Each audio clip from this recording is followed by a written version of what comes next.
আসসালামু আলাইকুম, শুভ সকাল। আজকের আয়োজনটা ছিল একটা গেস্টের জন্য,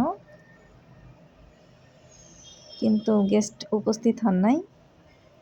এটা হচ্ছে বলা যায় উনি ঠাটবাট দেখাতে গিয়ে আসলে উপস্থিত হন নাই। ভবিষ্যতে আসলে এরকম আয়োজন আর করা হবে না। যেহেতু উনি আসেন নাই, উনি নিজে থেকেই আসবেন। এটা হচ্ছে আমাদের জন্য একটা শিক্ষা। আসলে আমরা হঠাৎ করে সবসময় বাসায় থাকা হয় না, সব কিছু ব্যবস্থাও থাকে না। কিন্তু তারপরেও যখন একজন গেস্ট না আসেন, তখন এটা সত্যিই অসম্মানজনক। তাই কখনো অতিরিক্ত কিছু করা যাবে না।